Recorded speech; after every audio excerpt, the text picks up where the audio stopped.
Coucou, j'espère que ça va. Moi ça va. On est samedi, les 10h40.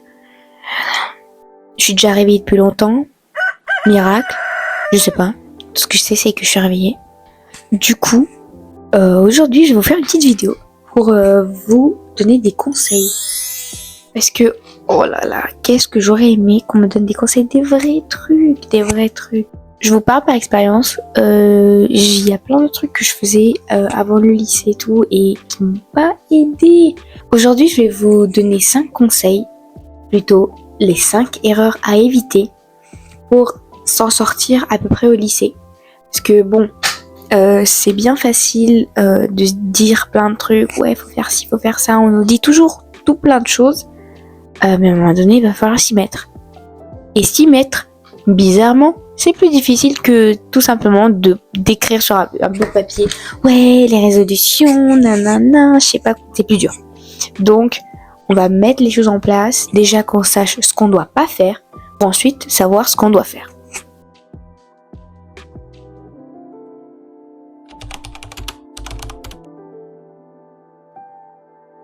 Donc, la première erreur que je faisais, moi, c'était de procrastiner. J'étais une grosse procrastinatrice, mais vraiment, si je vous montre les cahiers, j'ai pris des feuilles et j'ai marqué comment ne pas procrastiner. Ça m'a pas aidé parce que dans tous les cas, je faisais pareil. Je procrastinais en écrivant ces feuilles. En écrivant ces feuilles. Parce que je viens de me rendre compte que je l'ai mal prononcé et ça me stresse. Ouais, super. Remettre tes devoirs, tes révisions, tes cours, tous tes trucs à plus tard, ça va jamais t'aider vraiment. Tu vas arriver, tu vas être là. Non, mais je ferai ça plus tard et tout. Plus tard arrive, la veille du contrôle, t'as pas révisé. On a tous fait la même chose, ok? Pour certains, ça marche. Pour d'autres, ça marche pas. Donc du coup, ce qui est important, c'est de planifier tes journées de manière réaliste. C'est pas la peine de vouloir faire 10 000 trucs en une journée. Non, ton cerveau il va dire non, c'est ciao. Du coup, le plus important, c'est vraiment que tu mettes les choses en place, que tu fasses des tâches précises, des trucs que tu veux faire. Par exemple, pour cette journée, il y a ça d'important, donc je vais faire ça. Ou la veille, tu fais ça. Vraiment, organise tes journées, tes semaines. Moi, vous voyez le petit tableau là? C'est ma petite organisation de semaine. Je fais tous les dimanches une organisation de la semaine et sur une des petites cases j'ai un truc en rapport avec la semaine d'après carrément. Donc moi si vous voulez c'est marqué sur mon front organisé. Du coup je ferai peut-être une vidéo en rapport avec mon organisation, comment je fonctionne, comme ça si vous avez besoin ça peut peut-être vous donner des idées pour votre propre organisation. Donc voilà, priorisez les tâches importantes. Faites en sorte que les choses durent dans le temps, vraiment. Faites en sorte de vous préparer à l'avance, des semaines à l'avance. Et le plus important, c'est vraiment de rester, voilà, quand on sait ce qu'on a à faire, on ne fuit pas, on le fait juste, c'est tout. Et c'est plus simple de réviser un petit peu tous les jours. Ton cerveau, il est moins pressé, il est moins énervé, il est moins, voilà, plutôt que de faire tout la veille pour le lendemain. La deuxième erreur, c'est de négliger son temps de sommeil. Alors, j'en connais certains qui sont là, ouais, je suis plus efficace la nuit, je suis là, ouais, trop. Mais dormez les enfants, mais dormez. Vous savez qu'il y a des études qui disent que si on dort pas, genre notre cerveau il fonctionne pas. Il y a beaucoup qui restent le soir, révisent la nuit, font leurs devoirs le soir. Enfin le soir la nuit quoi. Je comprends pas comment vous faites, hein. Faut dormir les enfants, hein. Faut dormir, on est fatigué dans la vie, faut dormir. Je sais que c'est des fois difficile, on se dit oh là là, on est débordé et tout, et du coup on fait tout pendant la nuit, ou alors on reste réveillé pour regarder un film, faire un truc. Ok, vendredi, pour samedi, dimanche, le week-end, y a pas de problème. Mais alors le reste de la semaine, on a vraiment besoin de temps. Je sais qu'il y en a certains qui se réveillent à 5h du matin. Moi perso, je me réveille à 6h du matin.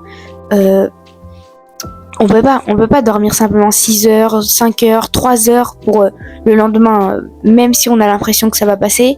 Déjà, je me dis, au pire des cas, si tu te couches à minuit avec déjà 6 heures de sommeil, t'es fatigué. Enfin, déjà, dans la vie, on est fatigué. Si en plus, il faut qu'on se couche tard, les enfants, ça va pas le faire, hein. Donc, au lieu d'essayer de gagner du temps en faisant tout la nuit, prends du temps pour te reposer. dormir 7 à 9 heures chaque nuit, c'est vraiment important. C'est vraiment ces heures de sommeil qui vont définir ta journée du lendemain. Ça va optimiser ta mémorisation, tu vas te sentir mieux, plus énergique. Donc du coup, dors. La troisième erreur à ne surtout pas faire, oh mon Dieu, mais... Oh mon Dieu! Je faisais ça avant et... Catastrophe. Arrivé au lycée, c'est impossible de travailler sans méthode. Si tu étudies sans organisation, que tu relis passivement tes cours ou que tu manques de régularité, ça peut à long terme te pousser à avoir des mauvaises notes. Alors je sais, il y en a qui travaillent beaucoup et qui ont aussi des mauvaises notes. En fait, le but principal, c'est pas les notes, c'est simplement de savoir. Et si t'as des mauvaises notes, c'est qu'il y a des choses que t'as pas compris, il y a des choses que t'as pas réussi à assimiler, que t'as peut-être pas eu le temps d'assimiler, ou tout simplement que ta méthode te correspondait pas. Du coup, ce que je vous conseille de faire, c'est vraiment revoyez vos méthodes. Vous pouvez utiliser des techniques, je sais qu'il y a plein de méthodes de travail. Regardez et prenez celle qui vous correspond, vous n'êtes pas obligé de faire comme les autres. Par exemple, moi, pour réviser les cours, je fais des fiches de révision. Ça m'aide beaucoup, ça permet de synthétiser, et mes fiches de révision, si je vous les montre, c'est pas les beaux-arts.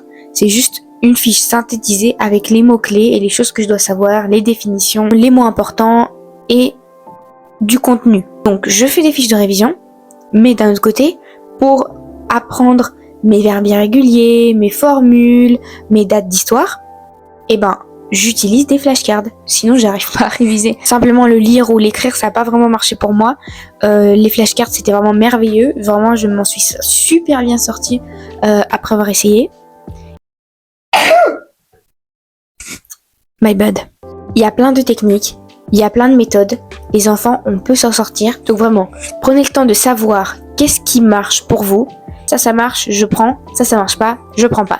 C'est tout. Faut prendre le temps, mais pas perdre de temps. Genius. Travailler avec méthode et organisation, c'est vraiment le truc le plus important. La quatrième erreur qu'on fait, que je tente de ne pas faire, c'est de se comparer aux autres.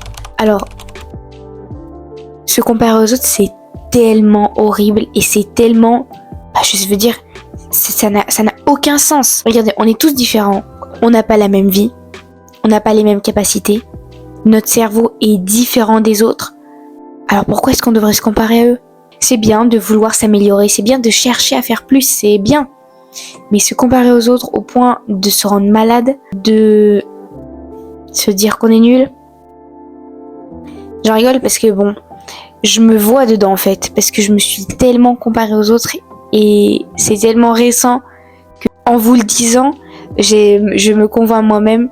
C'est vrai que c'est difficile de se dire il y en a qui réussissent facilement et moi j'ai besoin de travailler beaucoup pour atteindre un niveau acceptable.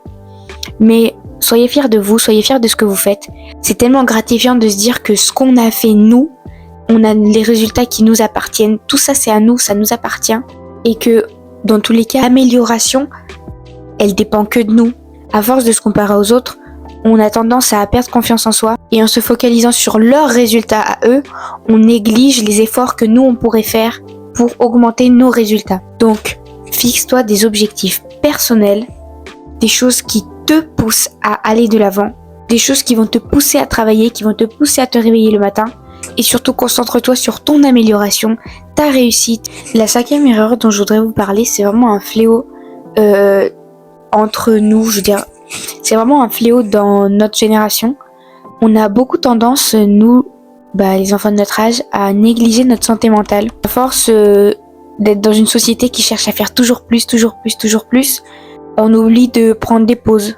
On néglige, des activités physiques et on n'exprime pas nos émotions. Faut se rappeler qu'on est des humains et que c'est normal des fois de se sentir mal, de sentir que on a envie de tout abandonner.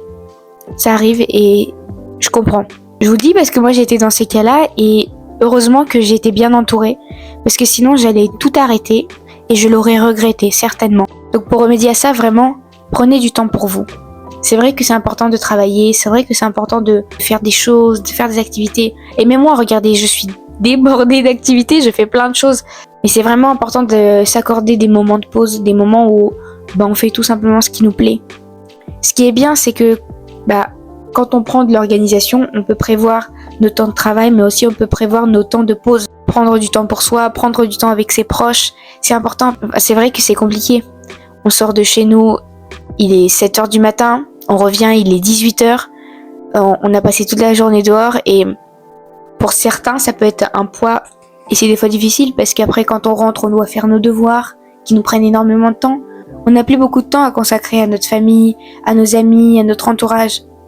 Alors vraiment, prenez du temps pour vous parce que en dehors du fait qu'on soit des élèves, on est aussi des jeunes adultes, des gens qui doivent avancer dans la vie. On est là pour vivre en fait. Après, chacun ses hobbies. Moi, je fais des choses que certains ne feront pas. Je sais qu'il y en a certains qui sortent avec leurs amis, d'autres qui préfèrent être seuls, lire, faire des activités perso. Vraiment, chacun son truc. Mais le plus important, c'est de prendre du temps pour soi. Ça va nous permettre d'améliorer notre santé mentale. Qui dit bonne santé mentale dit bonne humeur. C'était mes 5 erreurs courantes à éviter pour s'en sortir en cours et rester en bonne forme. Prenez soin de vous les enfants, je vous fais plein de gros bisous et je vous tiens au courant pour la suite. N'hésitez pas à liker, à vous abonner, à partager si ça vous a servi, peut-être ça pourra servir à quelqu'un d'autre. Je vous fais en tout cas de gros bisous et je vous tiens au courant. Bisous!